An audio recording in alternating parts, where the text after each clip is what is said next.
A day after he was allegedly stripped off the public service bit of human relations docket in his ministry, Professor Magoha went on an inspection tour of Vayanyi Primary School in Kibra, styled as a working tour. It was also an opportunity for the stern-faced doctor and professor at the helm of the Education Ministry to address the Public Service Commission. For the avoidance of doubt, that unless otherwise directed by my appointing authority, I shall continue to perform all my duties and responsibilities with a zeal and commitment, and to ensure that all officers in the Ministry of Education perform their duties.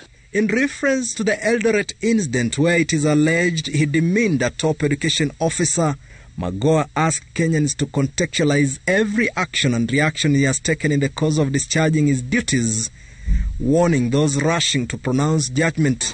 It is extremely important for the public to understand the genesis of the way we behave.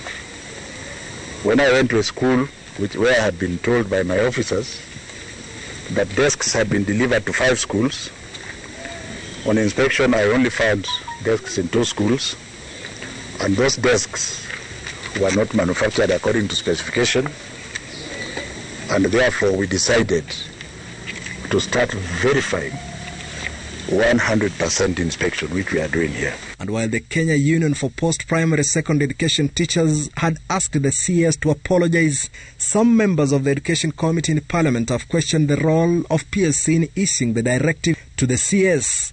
In a statement, NAT Secretary General Wilson Sossion, who also sits in the committee, says, and I quote, "Working with Magoha, you get to know him better." He questions, what really was the personal concern of Magoha at Langas Primary School?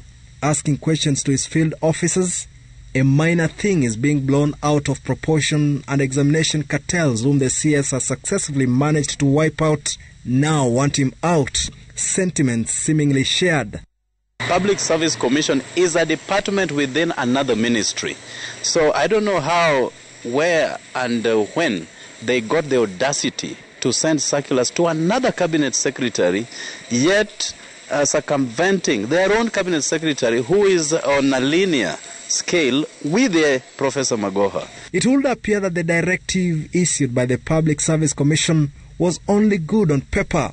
Magoha has called for a National Education Stakeholders Conference on Monday to deliberate on the directive by the President over the anticipated changes in the academic calendar. The Cabinet Secretary shooting from the hip, maintaining and insisting he will continue holding on to his roles and discharge his mandate fully as directed by the President.